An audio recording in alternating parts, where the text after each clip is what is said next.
plática que es sobre la tendencia de la arquitectura orgánica, o sea, hacia dónde va la arquitectura orgánica.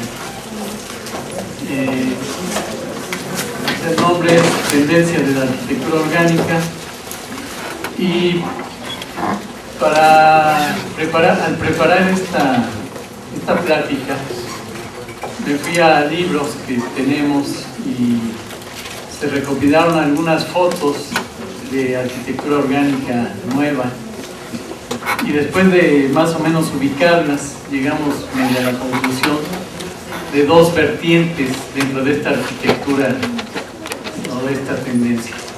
Una vertiente que es la vernácula, en la que se usan materiales de la región, como son tierra, pedacerías de piedra, barro, adobe, en fin. Y por otro lado, algunos materiales de desecho, lo que es la vertiente vernácula. La otra vertiente, que le pusimos un nombre, dinámica o aerodinámica, que es un poco más universal, que se está usando en diferentes países del mundo actualmente.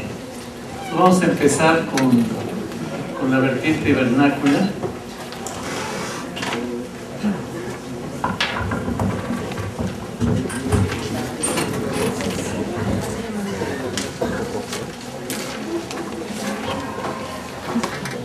Aquí se ven unas fotos en África, que de alguna manera con tierra, con adobe, van haciendo estas casas y van dándole cierta textura y pintura a estas obras. Entonces, como les comentaba, hay una tendencia hacia lo natural. Son líneas fluidas generalmente, materiales naturales como tierra, piedra, cerámica, conchas, hielo, bambú, paja o tabique.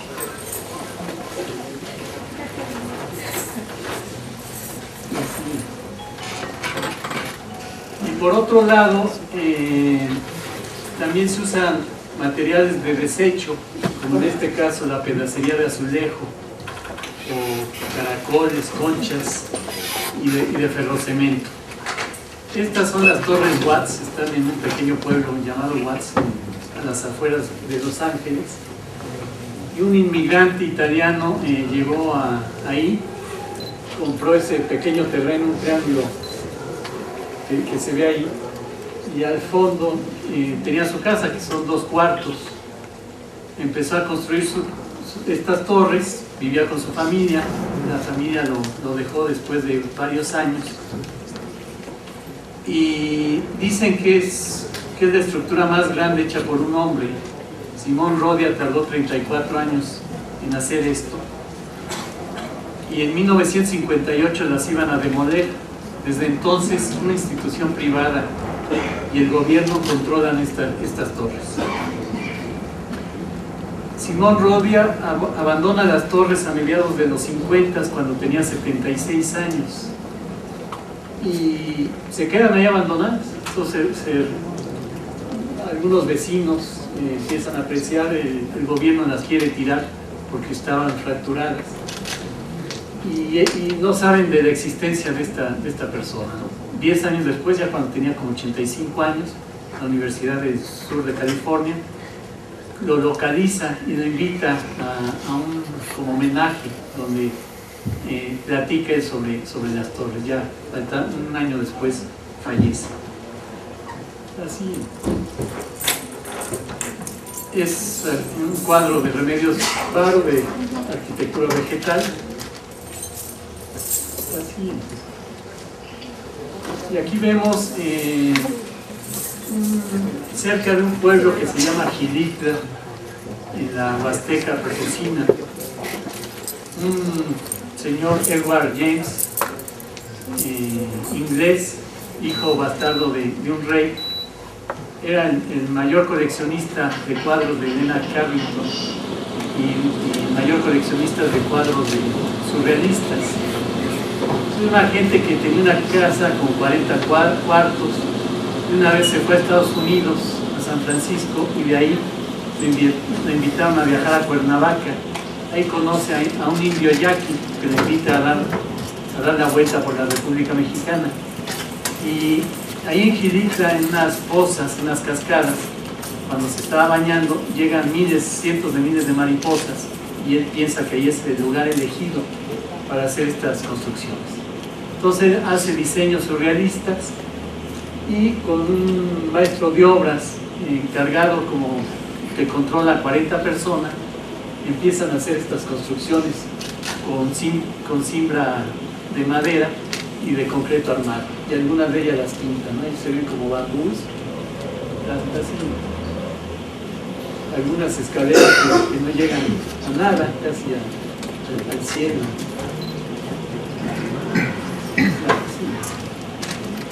Este es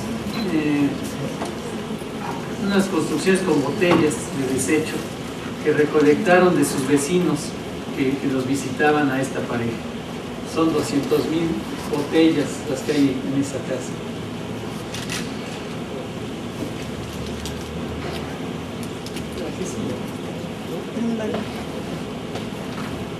Es una construcción que está cerca en Francia, en Chartres, junto a la Catedral de Chartres, y es un cuidador de un cementerio. Durante varios años estuvo recolectando piedras con conchas y fue haciendo su casa, y con todo este collage hice una silla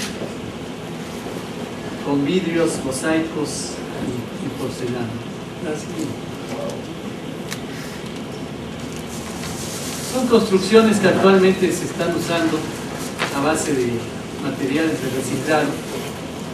En algunos lados usan latas, en otros botellas, y en este caso llantas que las llenan de tierra y las aplanan con tierra y paja alrededor. Estas son casas que de alguna manera mantienen un clima, un ambiente térmico en el interior. Este es un artista francés, escultor y pintor, que en su primera exposición no tuvo respuesta y se retiró. Entonces empezó a hacer su casa con cofres de autos, llantas, ferrocemento. Son construcciones en Estados Unidos que las hacen con tubos de plástico y le colocan tierra en el interior. Después, a veces colocan costales con tierra, luego tubos perimetrales, y después lo recubren o aplanan con tierra. Y también es un buen aislante térmico.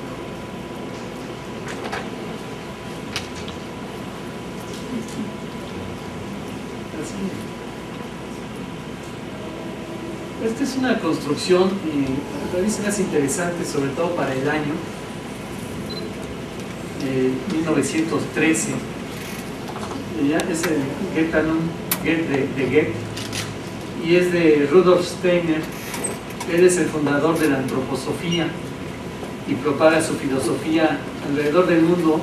Hay varias escuelas de antroposofía, y en aquel entonces él fue el arquitecto de esta construcción. La hizo de madera, todo muy orgánico, muy libre. Lamentablemente, al terminar la construcción al año siguiente, un 1 de enero, se incendió. Y entonces volvió a hacer la construcción, pero ahora de concreto, ¿no? O sea, en 1928, las primeras construcciones que se hacían de concreto armado. En el interior tiene salones de danza, de teatro y de música. Hay un auditorio muy interesante con vitrales, donde se ve el concreto armado, cómo lo usa, no tanto ortogonalmente, sino plásticamente. Es ahí mismo, alrededor hay casas con cúpulas de una comunidad que va a estudiar ahí, y esto era un espacio en el que básicamente ahí ponían el carbón, servía para calentar los diferentes espacios. Esta es una obra de Ampilova, un arquitecto francés, que desde 1968 empezó. Un señor que tenía 5 hijos e hizo 5 bungalows. Llevaba como 20 años, no la había terminado y el señor ya no tenía dinero. Se vio en la necesidad de venderla, se la vendió a Pierre Cardin y actualmente la usa Pierre Cardin. Aquí vivía en este bungalow antilobo. Son casas de ferrocemento con estireno y luego vuelvo otra vez a meterle ferrocemento. Es una obra de Van der Wasser. Van der Wasser murió hace como 3 años, un pintor austriaco, vienés, que hacía pinturas en espiral de colores y que durante gran parte de su vida se la pasaba en una como balsa hacia Nueva Guinea, Australia, viajando, y ahí pintaba. Y él tenía mucha inquietud sobre la arquitectura, sobre que no deberían de ser rectas los cuartos públicos, etc. Él hace varios manifiestos, en una época salía en la televisión ahí desnudo, estoy hablando hace muchos años. Una época colocó árboles en las ventanas de Viena. Y esta es una propuesta para un spa hotel a las afueras de Viena.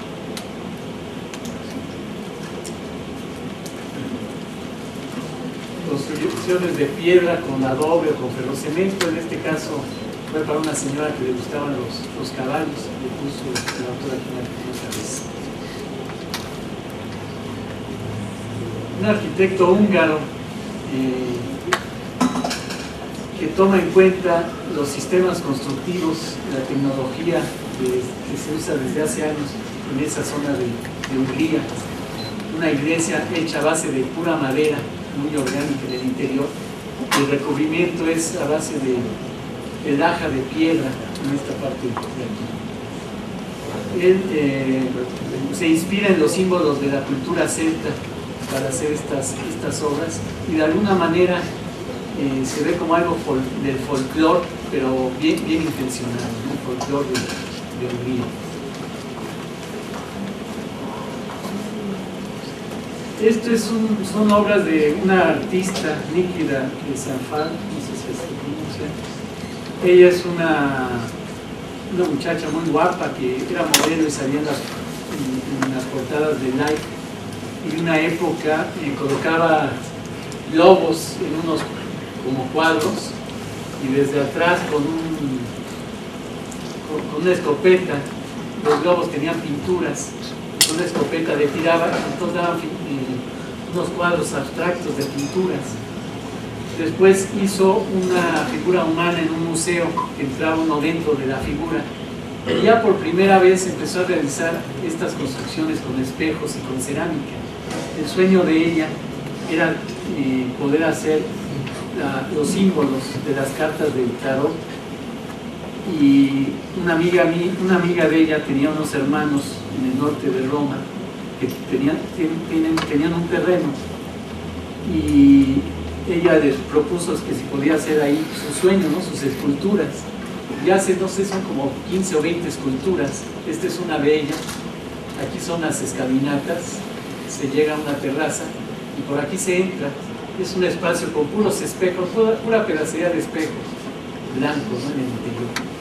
Ella, aquí se ve desde 79 hasta 96, estuvo construyendo apoyada con gente, y vivía ahí, y ahí les ofrecía café a los obreros.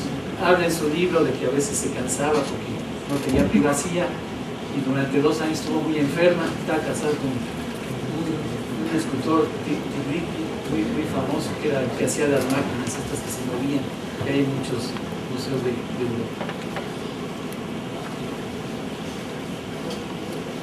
Aquí se ve la escalinata, las pedacerías.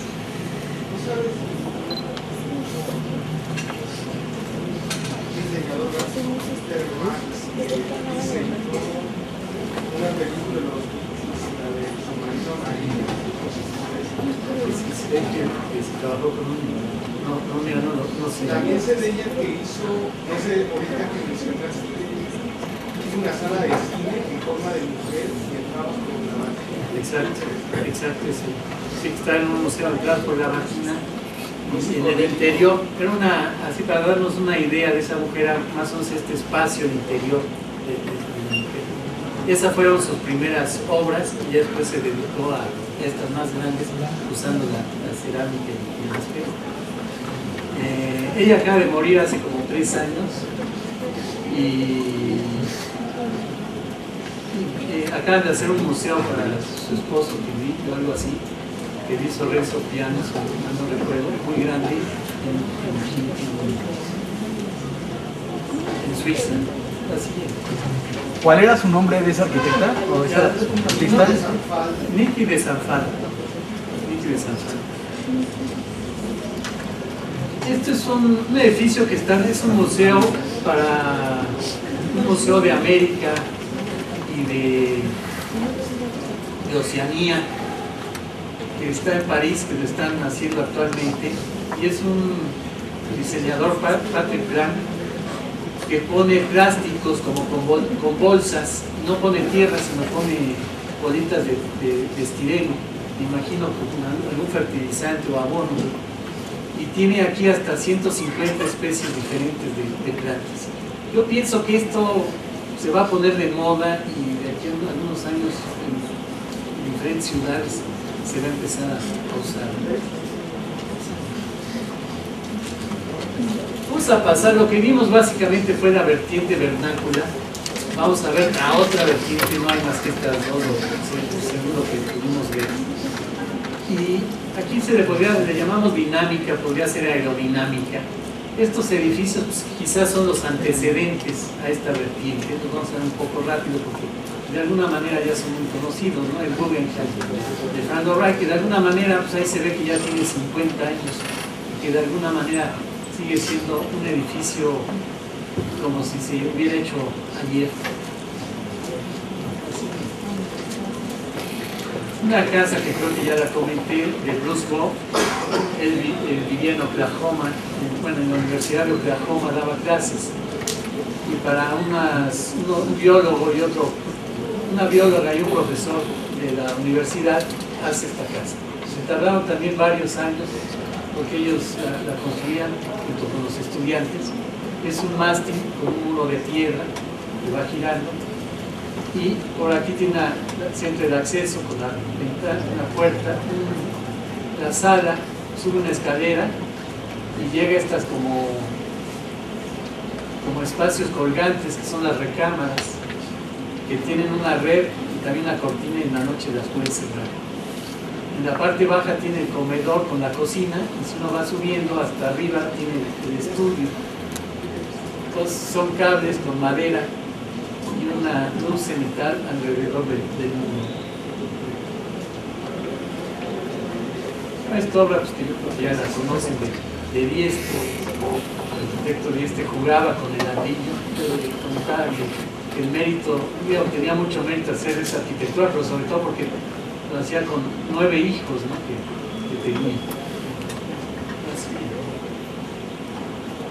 Es una casa en Colorado, en Estados Unidos, que se hizo en 1960, pero se remodeló en el año 2000.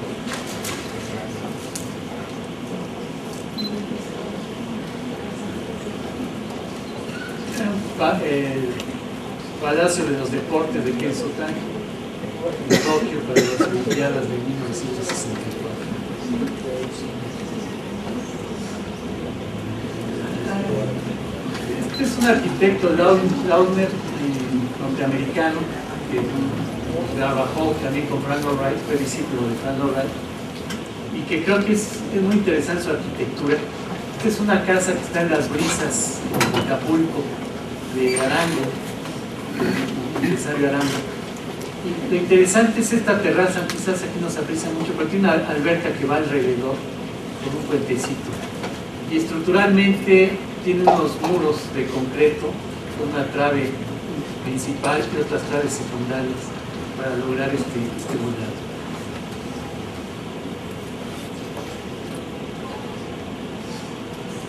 Así. Es una casa que hizo Bart Prince, que es es discípulo de Bruce Goff, en el que de alguna manera maneja muy bien estas lajas de madera y van haciendo todo este ritmo como si fueran tejas, con esta forma. Así. Una cubierta también parecida de madera laminada, pero con muros de piedra. También este es de Kellogg, un discípulo de Bruce Goff. Bruce Goff hace hay mucha gente que estudió con él y que actualmente está haciendo casas orgánicas en Estados Unidos. Es una corriente muy fuerte. De hecho hay unas páginas en el internet sobre una fundación que hay sobre él.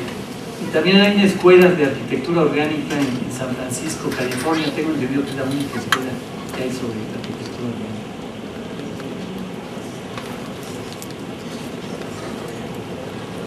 Bueno, dentro de las corrientes actuales se nota una tendencia hacia la arquitectura orgánica. No sé si han notado actualmente en la arquitectura, entre los principales edificios que se están haciendo, como son museos, centros comerciales, teatros, hay una tendencia hacia la arquitectura orgánica.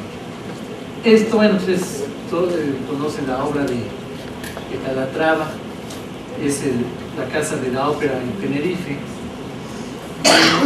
Él hace esculturas y basado en sus mismas esculturas, cómo se apoya en este punto, todo esto de aquí. Yo al principio pensé que esto era de acero porque se veía muy delgado. Así, o sea, no me explicaba cómo lograba esto. Y ya después me di cuenta que, bueno, que era, primero pensé que era de concreto armado, ¿no? Pero después dije, no, por lo delgadito esto debe ser de acero. La siguiente, ya después me di cuenta que en realidad lo que hace es una trave en el centro que se va haciendo más chica, y de estas salen unas traves secundarias hacia los lados, ménsulas más bien, y luego arriba tiene quizás una losa, no sé, de 5 o 10 centímetros, y por abajo otra losa. Entonces hagan de cuenta que es una losa reticular, si se le pudiera llamar, o losa triangular, y por eso logra esta ligereza, ¿no? Así. Es la ampliación del Museo de Arte en Milwaukee. El museo original lo hizo Eros Arimi. Y bueno, Calatrava desde sus inicios investiga mucho el movimiento en la arquitectura, estas puertas que se abren, o como la del Museo de Valencia, que también se abre en el ojo. Y a determinada hora, creo que dos o 3 veces al día, se abren, estos son cristales que se cierran y se abren a determinadas horas, estas como ménsulas, estos tubos.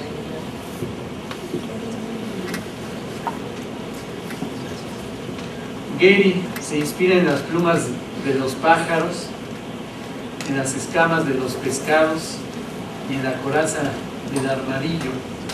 Son geometría que cubren superficies curvas.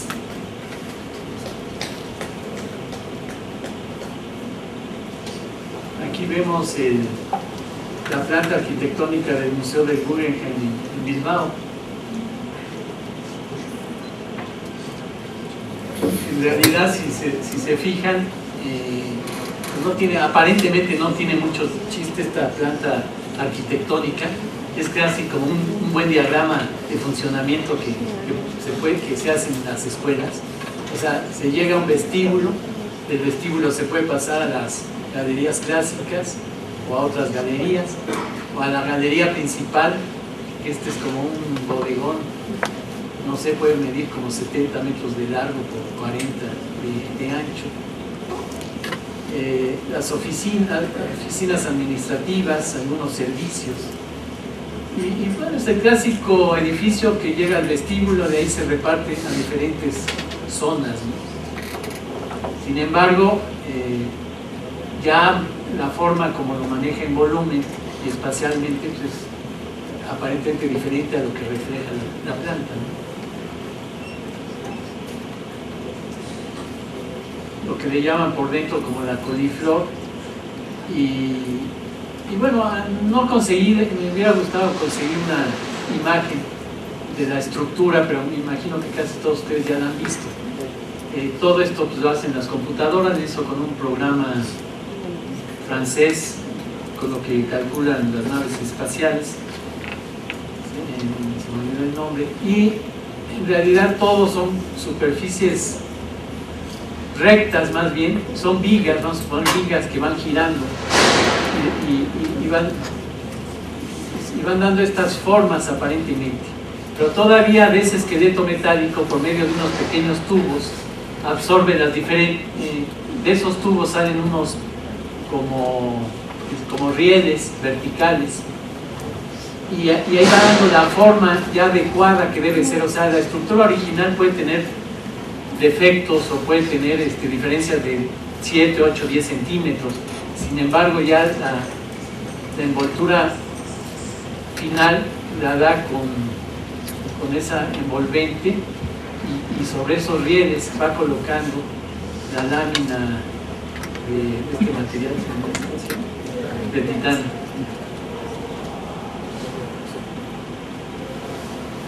Esta es una obra de arquitectos Carniemeyer para un museo de arte. Así. Una casa de Eugene Sui, un oriental que vive en Estados Unidos. Yo creo que es norteamericano de origen, no sé si es japonés, no me acuerdo si es japonés o chino. Y quizás aquí lo más interesante es cómo maneja las texturas, ¿no? Texturas del ferrocemento, a veces es poliuretano espleado, lo pinta de dorado. Es una casa pequeña, la casa de sus papás.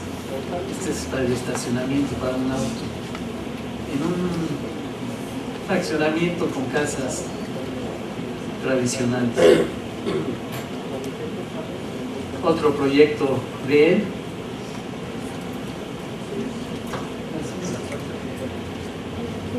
Este es el pabellón del agua. Tiene una cubierta curva a base de vigas metálicas. Creo que actualmente en estos nuevos proyectos de grandes dimensiones, como son museos, salas de conciertos, etc., por la misma escala, lo que se está usando ahora son elementos metálicos, mientras que en una época cuando Candela o mismo Calatrava al principio usaba el concreto para claros quizás de 20, 25, 30 metros, ya cuando son claros de 40, 50 o más metros, ya se van a estos elementos metálicos, ¿no? Entonces es a base de líneas rectas van formando estas curvas.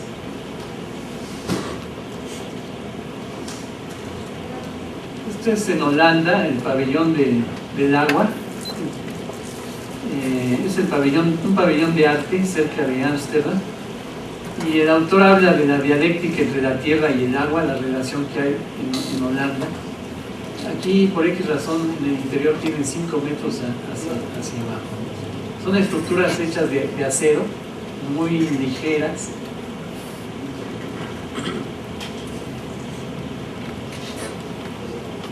En la propia forma se puede casi de inmediato vislumbrar la esencia y solución que dio la función específica. La función debe dar placer y no monotonía o aburrimiento. En otras palabras, hay que ver la función como algo que no solamente es necesario, sino que también dé placer. Para Yosa Gini, la arquitectura significa esencialmente un espacio en el que puedan acomodar servicios, gentes y cosas. En eso resume la arquitectura. Ahora el chiste es saber cómo pueden acomodar los servicios, las gentes y las cosas, ¿no? Así. La arquitectura convencional generalmente se da de adentro hacia afuera o de afuera hacia adentro, ¿no?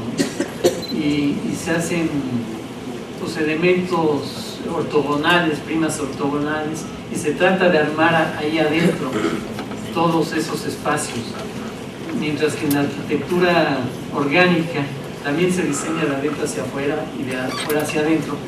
Sin embargo, a veces se piensa como un organismo en el que en el exterior va cubriendo la envolvente. Es el parque de relajación en Torrevieja, España, de Toyo Ito. siguiente. Esto es en un museo, el Tate Modern en Londres, el vestíbulo, un escultor que con una lona, una velaria, va haciendo de esta forma. Del otro lado cae casi simétrico. La gente habla por acá y se escucha por el otro lado. Así es. Este es el parque acuático en Alemania de Niemeyer del año 2005. Aquí tiene 6 albercas, una de ellas olímpicas, unos restaurantes. Y quizás nos preguntaríamos, bueno, ¿qué hace Oscar Niemeyer ya por acá, no? Oscar Niemeyer quizás debería estar en los antecedentes de esta arquitectura orgánica. Lo que pasa es que Oscar Niemeyer tiene 99 años y ya lleva como 2 o 3 generaciones. Actualmente tiene más obras de lo que había tenido en los años anteriores. Este es el centro de Paul Klee en Berna, en Suiza, que es de un edificio de Renzo Piano, y aquí es como un pequeño vallecito en el que tenía unas depresiones en estas partes. Aquí subía una montañita y tenía ciertas depresiones, y ahí él se inspira para hacer este edificio.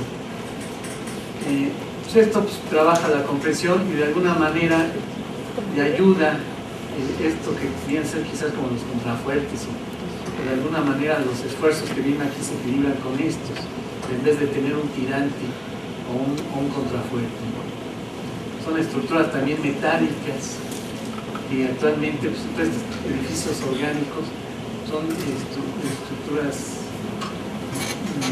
comerciales hasta cierto punto dobladas.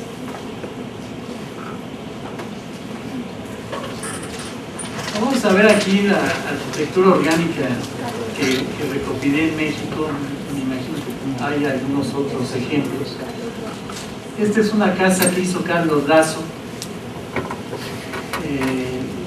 creo que es de los años 50, y es un patio interior con piedra en el piso. Aquí en la casa también está la piedra, no me acuerdo el acceso, pero bueno, tiene sala, comedor, cocina. Aquí es como una sala, la zona íntima. Y en el techo, en la cubierta, tiene pasto. Todo esto es pasto. Está en la calle de Sierra Leona, en las lomas de Chapultepec. Hace como 12 años la están remodelando. Así es. Mismo Carlos Lazo, en las cuevas de Santa Fe, donde está actualmente Santa Fe, donde sacaban arena, hizo algunos albergues para la gente pobre. Y también en Acapulco, ya a las afueras de Acapulco, hizo su casa, donde después con los años fue un albergue del CREA. Entonces dinamitó, hizo pequeñas cuevas, y bueno, falleció y su casa ya quedó abandonada. Eso ha sido por 1947. Aquí, por lo que vemos, son casas, algunas que son de vanguardia y que ya tienen 50 años y bueno, y siguen siendo como muy vigentes, ¿no? Esta casa, lástima que Helen Escobedo la aplanó toda, y bueno, ella dice que los murales todavía están abajo del aplanado, pero es de O'Gorman. Él aquí en el Pedregal, la calle de San Jerónimo, hace esta casa con materiales de la región, como es la piedra volcánica, la jardinería con la piedra, con la vegetación típica del Pedregal, y con algunas simbologías prehispánicas como Quetzalcóatl, el sol, etc. Esta transparencia aquí, esta imagen que vimos, probablemente debió haber estado en la vertiente vernácula. Sin embargo, la moví aquí con lo que está con México. Candela, 1958. Quizás las construcciones que veíamos de metal son parecidas a estas, pero con claros mayores. La siguiente. Esta es una obra del arquitecto Castañeda Tamborrell, que Castañeda Borrell fue mi sinodal, y él hablaba mucho del todo, hablaba de la arquitectura como un todo, ¿no? Y quizás aquí se ve esta casa casi como viendo el todo arquitectónico que hablaba, ¿no? Es una escalera. Él me platicó que para este concurso llevaba 3 meses trabajando, y un día de plano se levantó, no le convencía, en la noche estuvo pensando mucho y la maqueta y los planos los rompió. Le quedaban 3 semanas para entregar el concurso, cambió el concepto y esta fue la casa. Entraron 76 países, como 300 arquitectos, y él ganó el primer lugar. Era para Hollywood, para un fraccionamiento donde se proponían varias casas de este tipo. Sin embargo, él tuvo la oportunidad de hacerla muy parecida en el Pedregal de San Ángel. Creo que está sobre Paseo del Pedregal. Hace como un año pasé por ahí, me asomé. Actualmente es un salón de belleza donde van las señoras del Pedregal, pero lo mantienen bastante bien los espacios originales. Todo es de concreto blanco, concreto armado blanco, manteninado. Agustín Hernández, que hizo 2 casas, pudieran llamarse orgánicas, las lomas. Él usa mucho la geometría. En este caso es un Nautilus. El acceso es por aquí, ¿no es cierto? El acceso es por acá. Se llega a la estancia, comedor y cocina, en la zona de recámaras.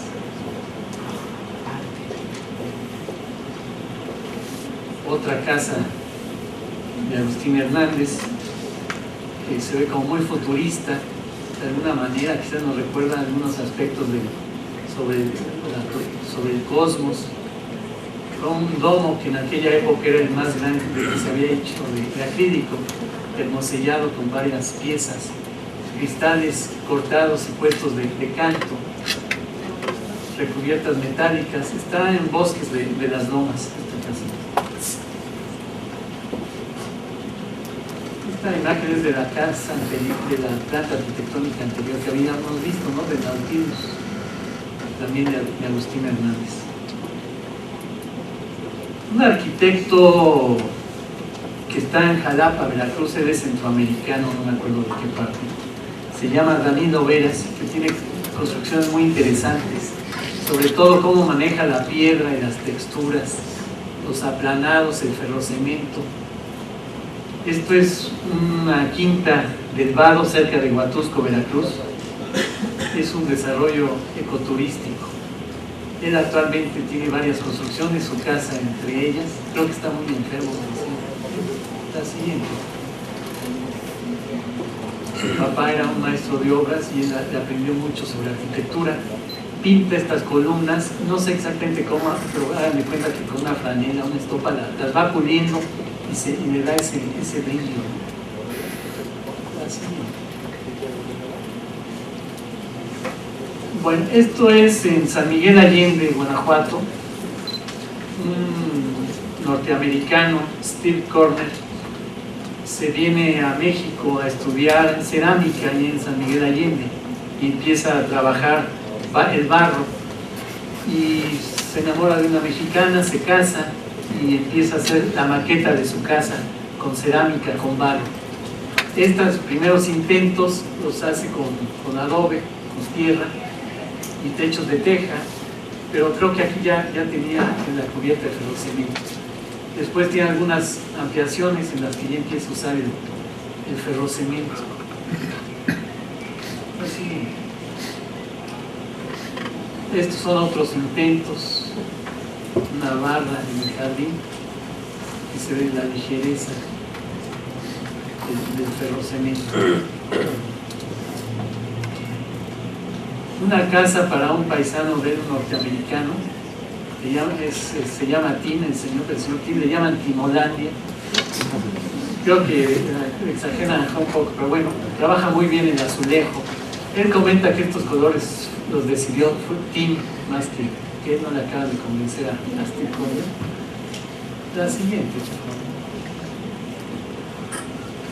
Creo que es la misma casa de Tim. Las cubiertas aquí tienen fotoceldas, Y bueno, pues yo pienso que aquí hay una riqueza de movimiento, de texturas, de colores, y como soñamiento, las escaleras, cómo las maneja, los barandales. El gato y el ratón, ¿no? Ah, el gato y el ratón.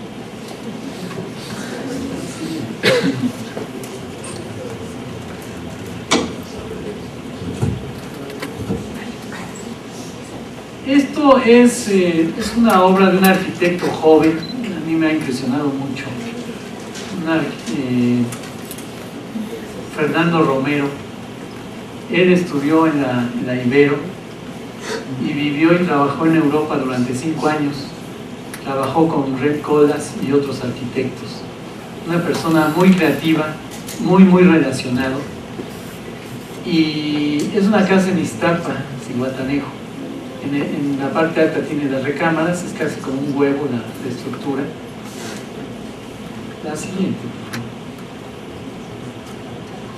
Es un proyecto en la frontera de Estados Unidos con México. Este es el río. Y aquí en el interior hay una zona de exposiciones, de restaurantes, de tiendas. Y él estudió, hizo una investigación bastante profunda. Tiene un equipo muy grande, en su despacho pueden ser, yo no sé, 25 o 30 arquitectos que están ahí. Y actualmente puede tener 4, 5, 6 obras en el mundo, en diferentes partes del mundo. La siguiente. Este es uno de los proyectos que tiene, que es la Opera House, creo que está en el segundo, no recuerdo. Es para performance arte. Y bueno, aquí se ve como un hueso. Sin embargo, aquí en este envolvente, en el interior, hay teatros, salas de conciertos. Hay toda una serie de espacios en esta parte de aquí. Él habla de que todos estos espacios quedan como una esponja. Yo aquí estaba pensando el otro día que, así como se habla que después de la función viene la forma, o en este caso aparentemente podría decir que después de la forma viene la función, pero yo más bien diría que dentro de la forma mete la función aquí. Entonces son espacios que me imagino que a lo mejor son para servicios, ductos, etc. Y va metiendo dentro de este envolvente las necesidades de funcionamiento. Un aspecto que yo nunca lo había visto, pero creo que puede ser interesante, que de alguna manera a lo mejor se va a seguir explotando en los próximos años. Él está convencido de que la arquitectura se produce a través de un proceso de traslación continua. Comenta que no se debe trabajar en una sola dirección, sino que cada proyecto tiene una demanda específica. Y esto es en China, en Beijing, y ya se había olvidado, pensó que no se iba a hacer, y de repente le mandaron esta imagen que ya se estaba construyendo. Pero bueno, aquí volvemos a ver cómo se usan los elementos metálicos para hacer todas estas formas que no son ortogonales.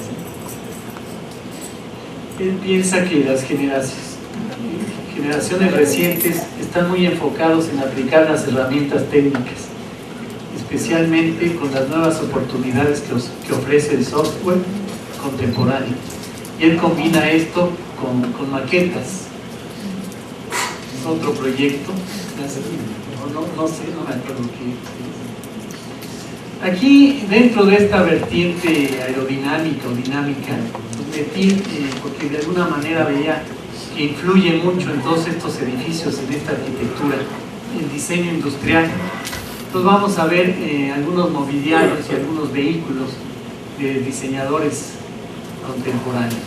Esto es una yema de huevo, porque de alguna manera uno ve la proporción muy agradable, que podría ser una estructura neumática.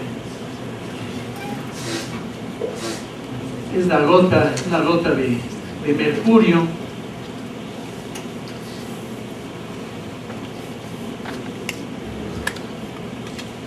Es una medusa, que podría ser un edificio del futuro.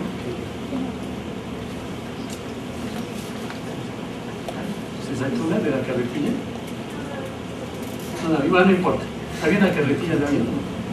Entonces no salió. Había una carretilla con una señora sentada en la carretilla. Bueno, esta es una figura que tiene 23.000 años de antigüedad, antes de Cristo, o sea que son hace 25.000 años. Quizás Henry Moore se inspiró en esta figura, además de en otras cosas, como ya sabemos, el Chuck Moore para hacer su escultura volumétrica pesada. Una de las características de estas obras que vamos a ver es la volumetría pesada, ¿no? Así como se hablaba en la primera sesión que si a México se caracteriza por la plástica pesada, por la volumetría pesada de las pirámides, de los conventos coloniales, o la arquitectura actual de Agustín Hernández, de Ramírez Vázquez, etc. Y creo que en los próximos proyectos vamos a ver también un aspecto, un común denominador como una volumetría pesada. La siguiente. No, pues aquí es donde está la señora. Es más cómodo que algunos muebles. La siguiente. Es un esquema en cuanto a la ergonomía, cómo debe de ser una silla. Aquí se ve la riñonera, la clásica riñonera que se habla en los diseños. Cómo en el diseño industrial se toma en cuenta al hombre, la mano, los dedos, el cuerpo, la ergonomía, y cómo en la arquitectura casi no se toma en cuenta la ergonomía del hombre. Así. Es un diseñador llamado Carlo Molino, italiano, pero que es un diseño pues, que también ya tiene sus años, una silla muy parecida a las que están aquí en la sala de espera de la dirección. La siguiente. Una mesa baja de madera laqueada en negro, 1946. La siguiente. Otras mesas.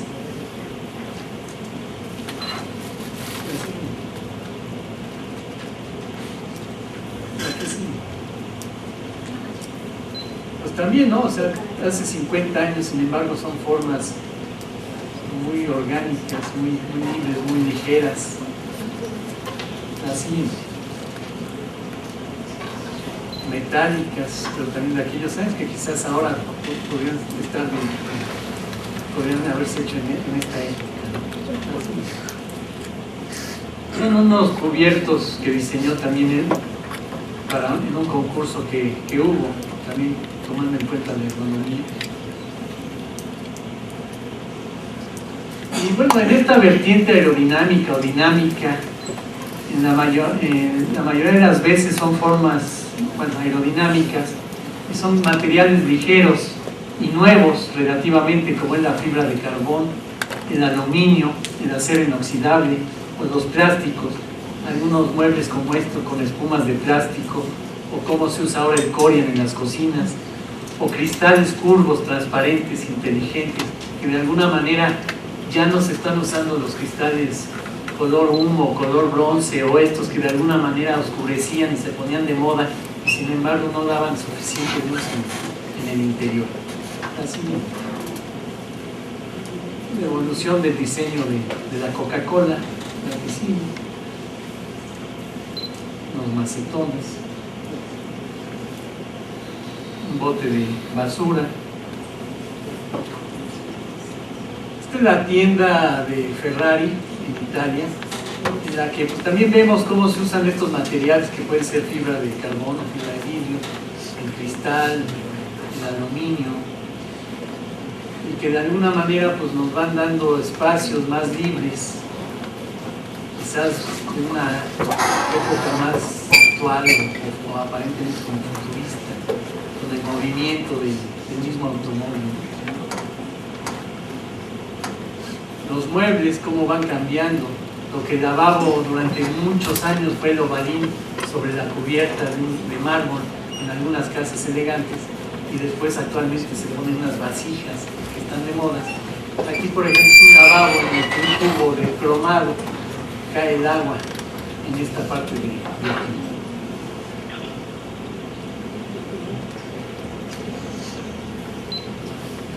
Es una casa en Disneylandia de los años 50, hecha de fibra de vidrio. Aquí se ven los vestidos, la época. Son módulos, cosa que no llegó a comercializarse. De hecho, quizás en la arquitectura mexicana podría estar Juan José Díaz Infante, que hizo la terminal de la TAPO de autobuses, y él diseñó unas casas como en forma de flor a base de gajos de fibra de vidrio que más o menos tuvieron algo de éxito en su momento, pero después por X razón se dejaron de fabricar. Esta es una casa, es un arquitecto finlandés que hizo este diseño que es un ícono. Son de fibra de vidrio, módulos como gajos prefabricados, que los coloca arriba y en la parte de abajo. Una parte de abajo se baja y por ahí queda como la escalera, la escalinata. Entonces queda la zona social con 2 recámaras. Sin embargo, este arquitecto trató de explotar y hacer estas casas prefabricadas. Empezó a hacer contratos muy grandes en Estados Unidos, en Australia, a Rusia empezó a vender casas, tenía contratos muy fuertes. Sin embargo, no me acuerdo qué pasó, creo que vino el problema del petróleo y ya no pudo continuar con la fabricación de estas casas. Actualmente se ven una que otra de repente en Estados Unidos como una tienda y hay como 150 casas que quedan y son muy solicitadas, no se venden, son ya casi como obras de arte.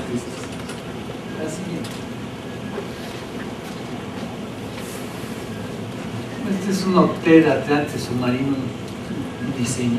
¿La que sigue? Este es un diseño de Luigi Coloni, uno de los principales diseñadores industriales. Aunque Luigi Coloni tiene un nombre que parece italiano, él es alemán. Y es una casa que mide poco, como 6 por 6. Aquí queda la estancia comedor, un medio baño para visitantes. Y este es un cilindro que tiene, viendo de planta como una Y, tiene 3 espacios. Este es uno de ellos, que es la recámara. Entonces, si él ya se quiere ir a dormir, se mete, aprieta un botón, gira el cilindro, el siguiente, y entonces él queda ya dentro del cilindro, ahí se duerme. Y si él por X razón está aquí afuera y quiere entrar al baño, entra al baño, le aprieta el botón y ya tiene su privacidad. Y la regadera, el lavabo.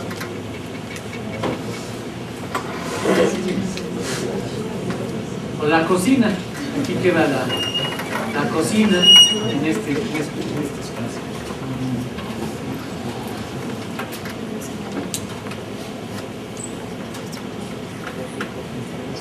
Este es un globo que de alguna manera al meterle estas como correas se deforma con los tirantes cruzados. Está colgado, aquí está el techo y está colgado, ¿no? Entonces aquí le meten fibra de vidrio y se rigidiza esto. La siguiente, por favor. Entonces ya que está rígido se voltea y lo que trabajaba la tensión que eran los tirantes empieza a trabajar a la compresión. Le llaman arte público y es una torre que cambia de color según las emociones de los habitantes de una ciudad en Holanda. O sea, ellos se conectan con el internet y si están de mal humor ahí dicen estoy de mal humor, estoy muy contento, y el promedio es lo que va dando el color de los habitantes. Una cubierta.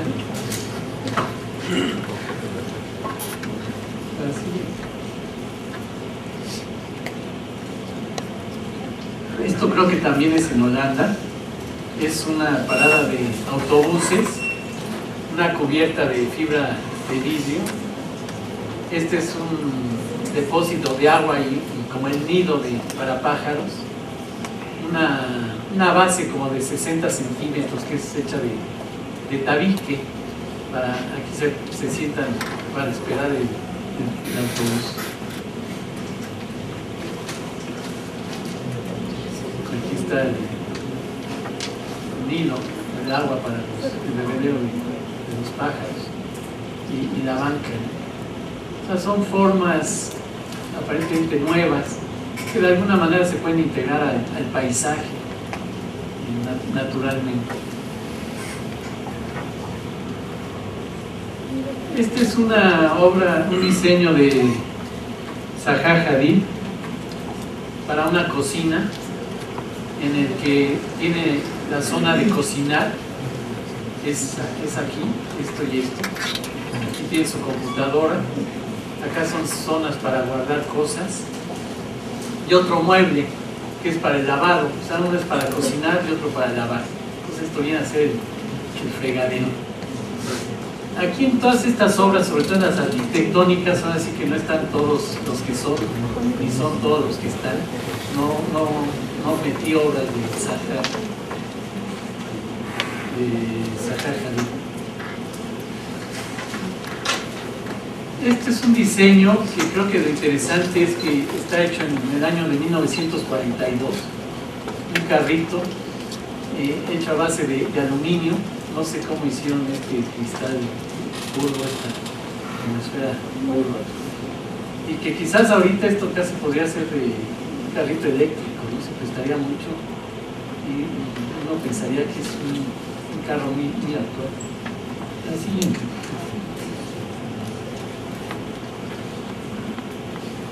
Esta es una casa rodante hecha de aluminio.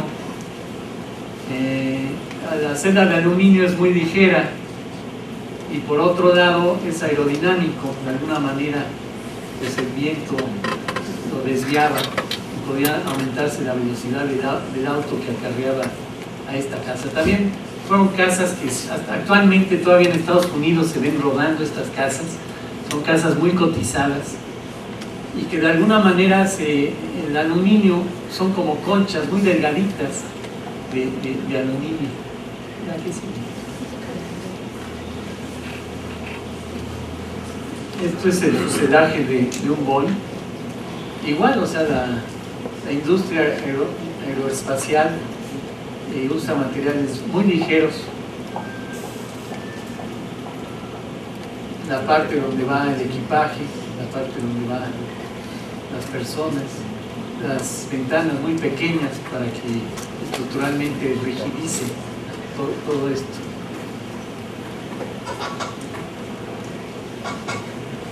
Este es un diseño también de Luigi Coloni.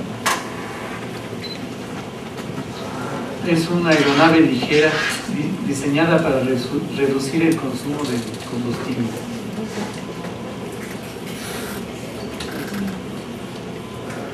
Es un avión de caza de la Lockheed.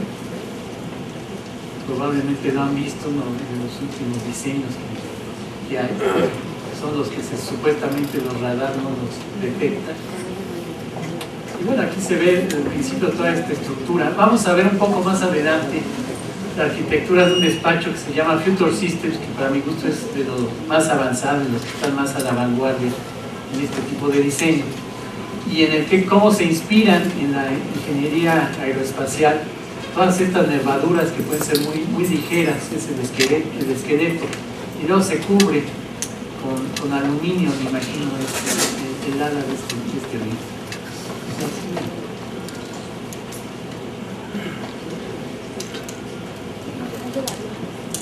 Aquí sí.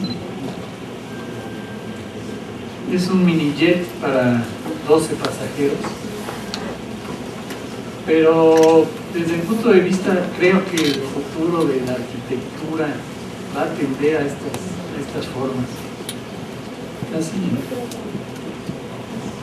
Este es un diseño de Jan Kipling, que es de este grupo o despacho de arquitectos, Future Systems, que fue para un concurso en el que querían reevaluar la vida de las caravanas en Australia. Entonces es un diseño aerodinámico y muy ligero, con fotoceldas en la parte alta, y aprovecha sobre todo esta parte para meterla en la parte que ocupa el automóvil. Entonces levanta la tapa, aquí tiene unos asientos y acá arriba tiene la cama.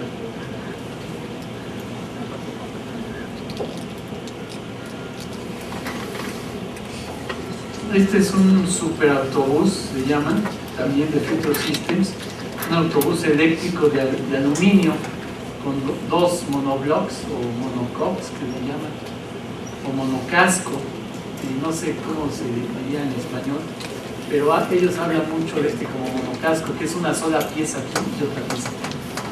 Jan habla que él va mucho de las afueras de Londres y todos los días va a Londres a trabajar allá a su despacho, y los autobuses sienten que hace mucho ruido y que son un poco inestables y ve a las señoras con los niños, las señoras que están esperando. Entonces trata de proyectar un autobús mucho más cómodo, eléctrico y ligero.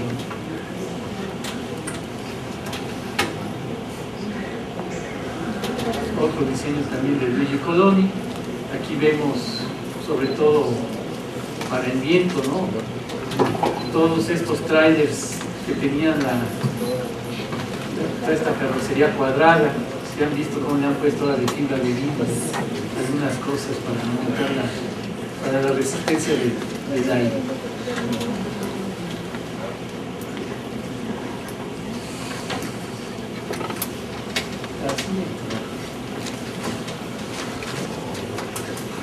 Vamos a ver ahora unas obras de este grupo de Future Systems. Esta vertiente dinámica se basa en la mayoría de las veces, como comentaba, en principios y formas de la naturaleza, curvas, geometría pesada. Esto es una pequeña casa en un terreno que cambia la pendiente, y aquí tiene un pequeño baño, y esta es la cama, que viene a ser como la sala, son espacios mínimos. Esto se levanta y se entra, y supuestamente aquí debe tener muy buena vista hacia el paisaje.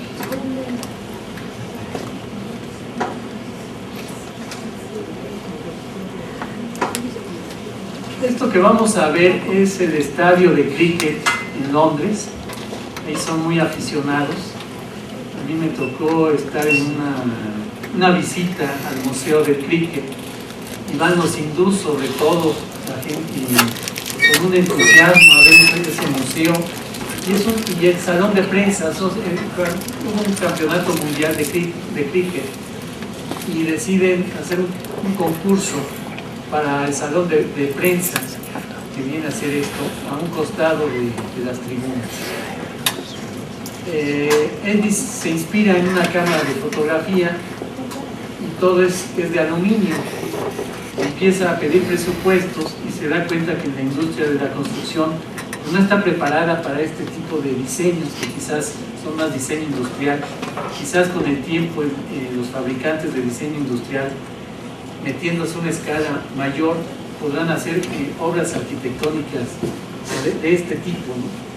Entonces se ve la necesidad de investigar y analizar dónde podría construirse esto, y se da cuenta que los astilleros en Holanda tienen mucha experiencia, y va a platicar con ellos y les hacen un presupuesto, y donde fabrican los barcos hacen estas como traves o elementos de aluminio muy ligeros, cubiertos. Son 26 elementos que los hacen en Holanda, los transportan en barco y luego por trailers los llevan hasta Londres. Entonces aquí se ve cómo se van soldando ya al final la cubierta de aluminio.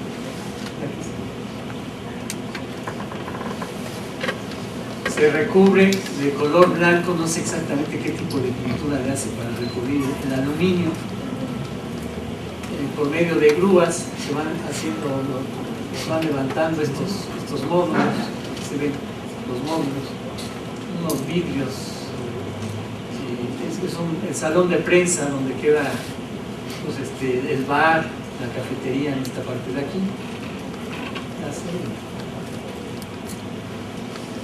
Por dentro decide pintarlo de azul, cristales inclinados para que no refleje el sol. Bueno, aquí se ve ya el terminado, ¿no?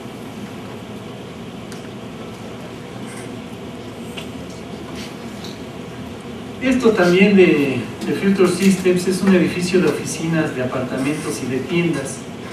El edificio se encuentra dentro de un parque y en el centro tiene una turbina gigante, la cual genera electricidad. Y en los volados, estos de colores, son celdas fotovoltaicas. Y los cristales son triangulares para resistir la fuerza del viento, generalmente ya usando cristales transparentes. Me recuerda mucho este despacho. Yo pienso que de alguna manera tiene influencia en los colores que usó mucho Luis Barragán.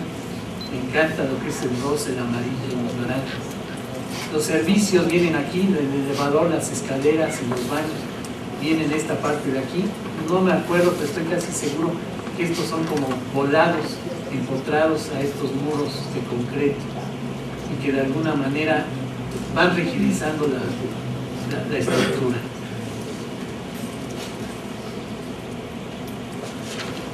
Este es otro proyecto, un concurso que le llaman el Arca, y la cubierta está concebida por celdas fotovoltaicas.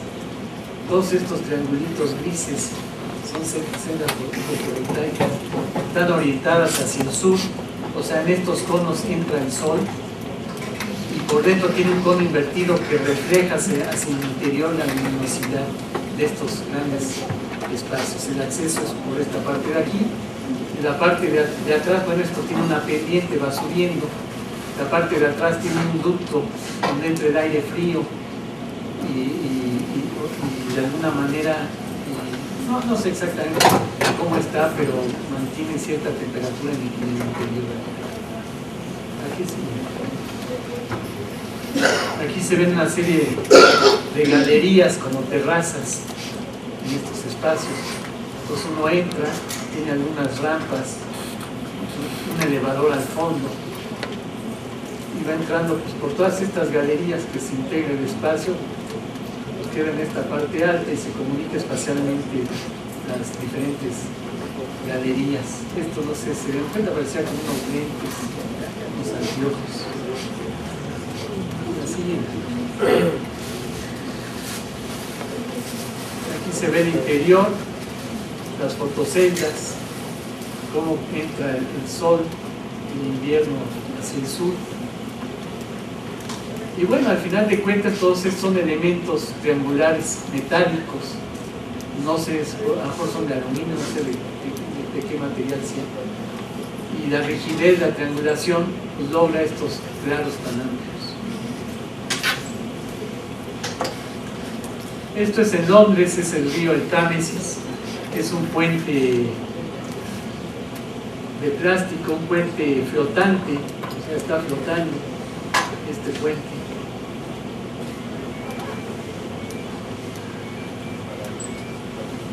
Es una casa cubierta también por un monocasco ligero y también de aluminio. Aquí se ve cómo levantan las ventanas, el acceso, el estacionamiento en esta parte de aquí. Entonces tiene el acceso, una zona de servicios, una zona para dormir, creo. Igual pueden usar estos colores.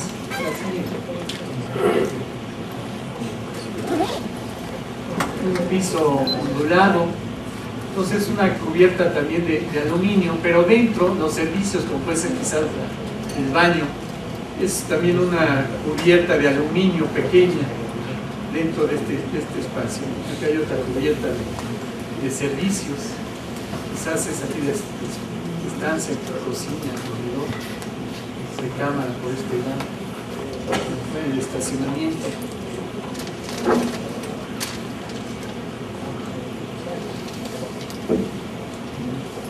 Esto es en Nueva York, es el acceso a una tienda de artículos de ropa, una tienda japonesa. Y bueno, la intención fue hacer una transición entre quizás lo ruidoso que puede ser Nueva York y un interior ya más silencioso. Pero bueno, lo interesante también es el sistema constructivo, los materiales. Es una lámina de 6 milímetros de espesor, de aluminio. Lógico, aquí hacen unos moldes de triplice, y con eso van formando y martillando el aluminio, y lo que le da la rigidez es la doble curvatura en un sentido y en el otro. Entonces, así como quizás Candela logra espesores de 5 centímetros con el cascarón de concreto, en este caso se logran reducir hasta 6 milímetros los espesores. Claro que es un grado muy pequeño. La siguiente. Bueno, este es bueno, cuando yo el año pasado estuve ahí en Londres y mandé un email que si podía visitar el despacho, y recuerdo que llegué ahí con mi hija y llegué 5 minutos antes. Estaba esperando, por cierto, que los ingleses tan malo es que llegues temprano como que llegues tarde. Entonces estaba esperando 5 minutos cuando un arquitecto salió y me dijo que pasara. Estaba la puerta abierta, es una bodega como de 20 por 50 metros, y ahí tienen todos los, pues no respiradores, sino las computadoras, la sala de espera, la oficina, el despacho abierto de Jan. Y me empezó a mostrar todas las maquetas, me fue enseñando una maqueta tras otra. Y cuando llegó a esta maqueta, bueno, ahorita les comento esta maqueta. Esto es le llaman el Green Bird, el pájaro verde. Aquí es el acceso a las oficinas. Una parte son departamentos, otra parte son oficinas. La parte de arriba tiene un mirador, pero desde el otro lado del Támesis pueden atravesar los visitantes, los empleados que van aquí a las oficinas. Es un edificio de una estructura metálica a base de acero triangulada también, en el que se empieza a ver la doble curvatura como un diablo, que empieza a dar rigidez, con los mismos colores que se han venido usando. Y me dice, como riéndose, que Foster, van a ver más adelante un edificio que hizo Foster que tiene la forma de un supositorio, actual, lo hizo hace poco, tiene 1 o 2 años. Y también en 1900, creo que en el 2004, en Barcelona, de Jan Nouvel, se hace un edificio muy similar. Y él me comentaba, él trabajó con Foster, y que Foster se inspiró en este edificio para hacer el Red Suisse.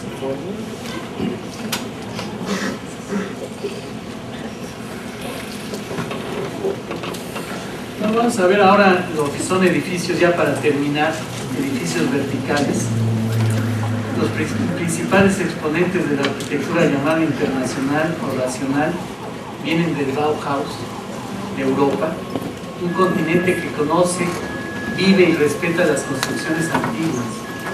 Y actualmente creo que la arquitectura que está en vanguardia siguen siendo los europeos y en Asia.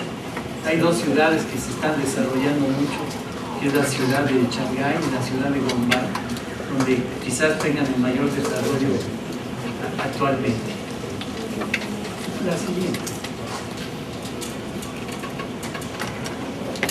Este es un estudio de arquitectura que no se construyó en 1953.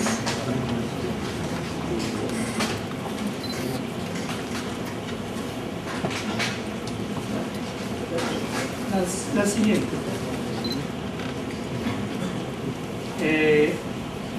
Bueno, como vieron el esquema, son unos mástiles donde van el ducto de los elevadores, escaleras, servicios, y son las cápsulas, células que se enchufan a esos mástiles. Aquí son diferentes tamaños de cápsulas o de viviendas. Por ejemplo, esta tiene el acceso con, imagino que la cocina, bueno, la sala, el comedor, el baño y la recámara. Es una célula pequeña. Esta otra se tiene la sala, el comedor, la cocina, la zona de recámaras. Entonces, si la persona se quiere cambiar de torre, pues por medio de una grúa la cambia, o si se quiere cambiar a una casa más pequeña porque sus hijos se casaron, pues se cambia a una célula de esta.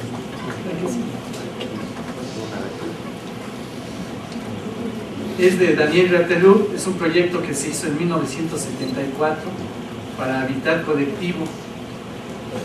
Y bueno, pueden cambiar también de modelo las diferentes células que vemos aquí.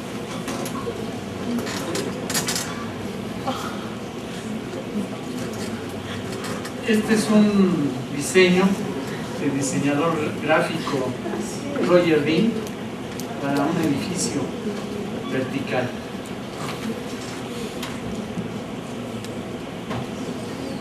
Es un hotel, centro de convenciones para la exposición mundial que va a haber en el año 2010 en Shanghái, en China, en la que pues, queda el agua aquí en medio y unos círculos, estructuralmente es a base de estos círculos. No sé si me imagino que pueden ser hasta de acero.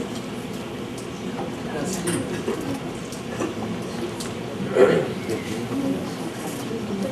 Del otro lado, un centro de conferencias.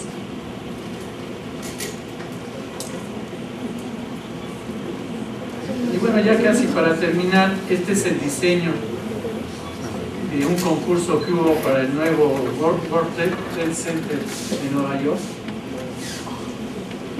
de la compañía, la firma de arquitectos Knox.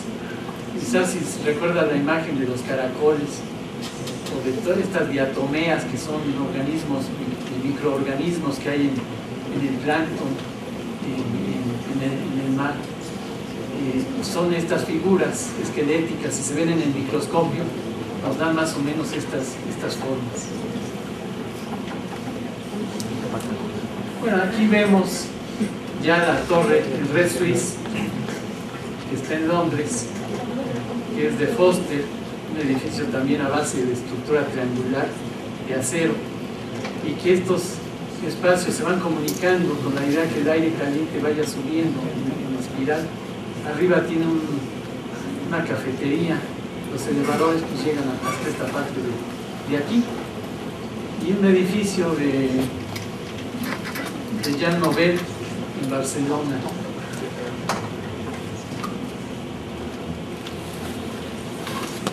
Bueno, ya para terminar, vamos a terminar con esta imagen. Vamos aquí a ver los edificios más altos que hay actualmente. El edificio más alto del mundo actualmente es este, que está en Taipei, ya rebasó a las torres Petronas, que están en Malasia. De alguna manera, los edificios originalmente aquí se ven, eran más edificios ortogonales, prismas ortogonales. Aquí se ve la torre latinoamericana, la altura de la torre latinoamericana, el edificio del Red Suisse, el edificio en San Francisco, este edificio que durante muchos años fue el edificio más alto del mundo, la torre de Sears en Chicago, y que lo rebasó por una puntita la torre de Petronas. Y bueno, vemos edificios que ya están casi a la altura y actuales que están en construcción y casi quedaron a la altura de las torres Petronas. Actualmente están en construcción estos dos edificios, este edificio en Dubái, este edificio en Dubái, el más alto, y este edificio en Shanghái. Si se fijan, casi un poco más, casi duplica la altura del edificio más alto del mundo que ya está construido actualmente. Con esto termino la plática. Muchas gracias.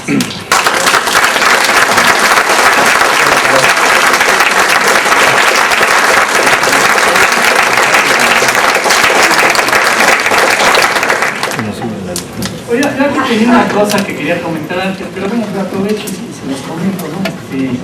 Creo que actualmente es importante que los alumnos de la UNAM o de universidades públicas que quieran superarse o actualizarse estudien maestrías, ¿no? Ha cambiado mucho el mundo de la arquitectura, hay mucho por hacer en México.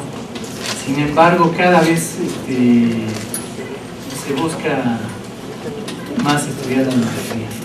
Quizás también es importante que estudien, buscar oportunidades para viajar, buscar el intercambio a través de la facultad. Hay intercambios, creo que también son muy importantes, y si se puede trabajar también en despachos arquitectos de prestigio. Se los comento más que todo porque actualmente hay como 20 despachos en México de arquitectos jóvenes que tienen obras en diferentes partes del mundo, pueden tener 3 o 4 partes del mundo, y la mayoría de los jóvenes son de la Iberoamericana y de algunas otras universidades de paga. Sin embargo, creo que depende de ustedes el interés y si se mueven para lograr lo que así lo deseen, abrirse en este campo, ya que en el extranjero de alguna manera saben valorar la creatividad del mexicano. Yo tengo algunos alumnos que me han escrito, que están 2 o 3 que están trabajando en despachos importantes, algunos en Estados Unidos y otros en Europa, y tienen puestos de directores de proyectos, y entonces aprecian mucho la creatividad del mexicano. Y bueno, ya para terminar, para mí ha sido una bonita experiencia emocionante, y quiero agradecer el interés que tuvieron todos ustedes. Espero que nos sigamos viendo, y aprovecho para volver a agradecer a la Facultad de Arquitectura el haberme concedido la cátedra Federico Mariscal. Asimismo, le agradezco el apoyo que tuve de parte del arquitecto Jorge Tamés, de la arquitecta Celia Facio, del arquitecto Mauricio Trápaga, de Alejandra González, así como del personal de apoyo que estuvieron haciendo las grabaciones, y también del técnico de la sala, y para terminar también el apoyo que tuve de Alejandra y de Polo. Muchas gracias.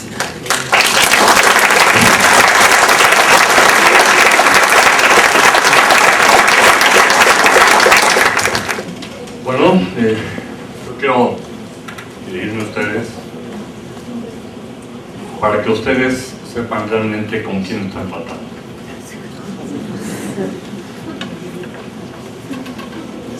El arquitecto Sanociel es una persona, si ustedes lo logran captar, es una sencillez maravillosa. Es un tipo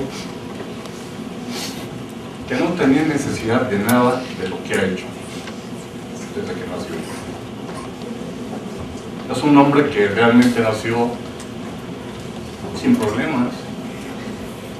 Su vida estaba hecha, se puede decir. Y él, a base de lo que ha hecho, ha buscado en ustedes una reciprocidad de los conocimientos. Él tiene la gran capacidad de saberse expresar de la manera más sencilla posible. No es rebuscado,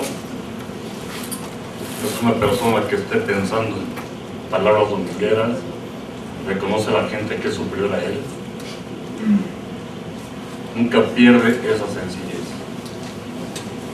Me permití tomar el micrófono para comentarles esto. Es muy difícil en el gremio de nosotros, ustedes están en proceso de formación,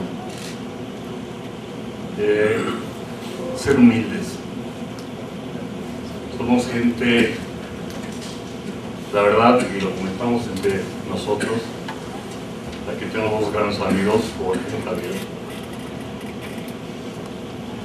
El gremio es un conjunto de vedettes. Somos gente que no somos capaces de reconocernos como lo que somos. Siempre estamos buscando rebuscarnos, estamos buscando hacer cosas que a lo mejor no tenemos la capacidad para ello. Y ustedes en su proceso de formación deben de captar gente, entender gente como él. Repito, él no tenía necesidad de nada. Él pudo haber sido un muchacho, un junior.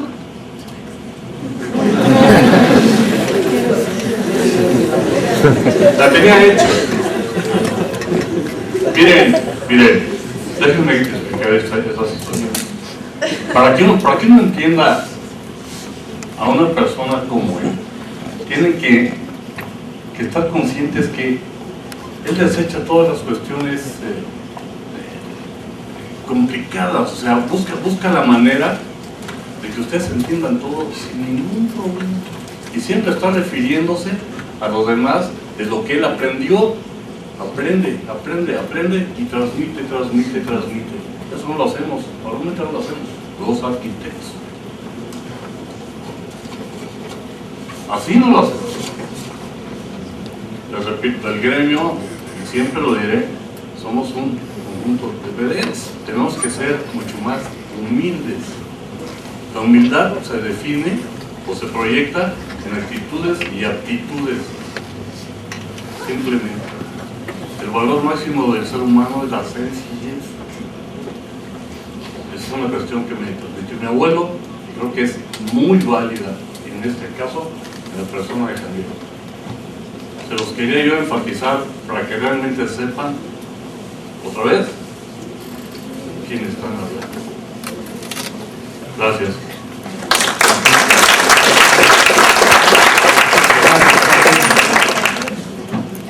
La pones muy difícil, Beltrán, pero ahorita se me ocurren también ejemplos como, es que no hay nada como trabajar. Joaquín Beltrán en la defensa de Pumas,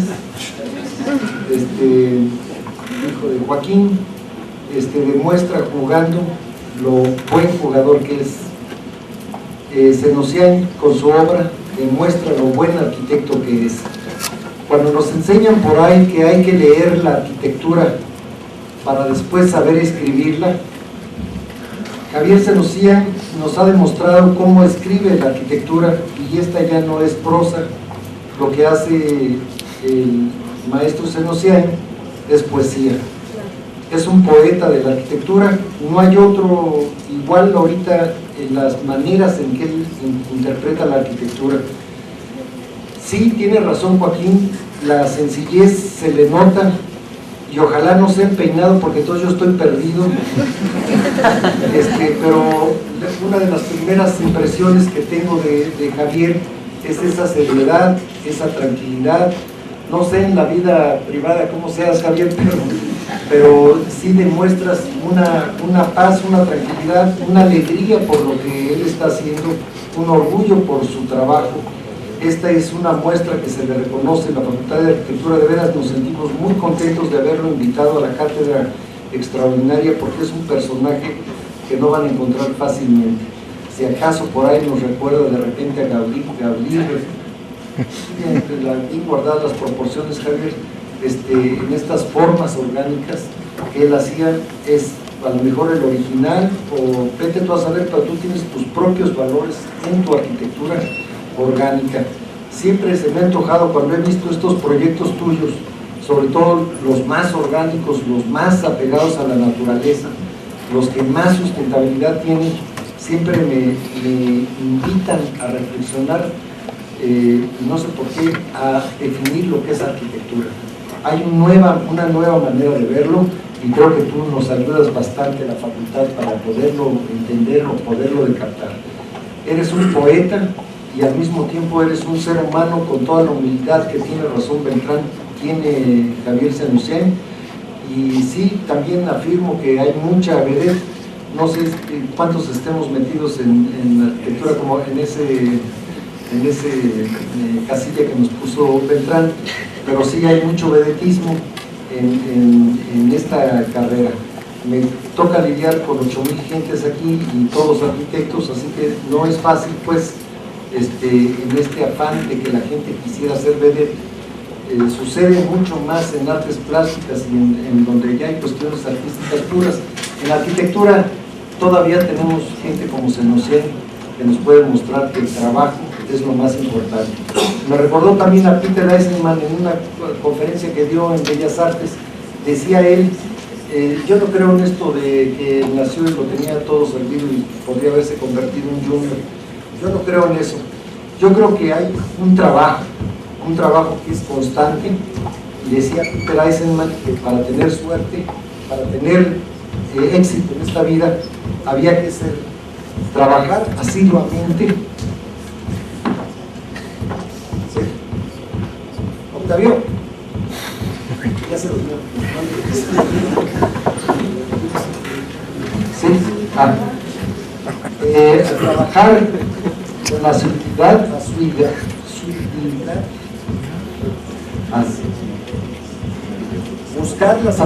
buscar las oportunidades después de trabajar mucho, buscar una oportunidad y luego arriesgar.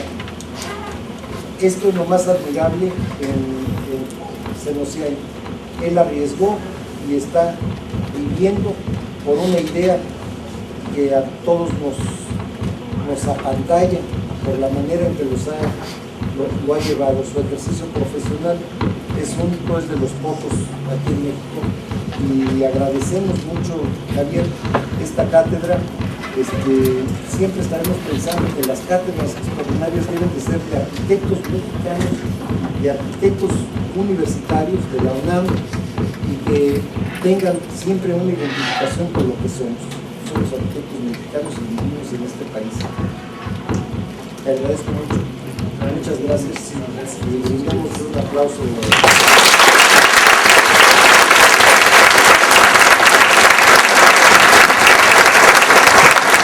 Quiero hacer un reconocimiento, un diploma al arquitecto Javier Senociain Aguilar por la ocupación de la Cátedra Extraordinaria Federico Mariscal, Naturaleza e Identidad. Juan Ramón de la Fuente, nuestro rector, el arquitecto Jorge Tamés, director.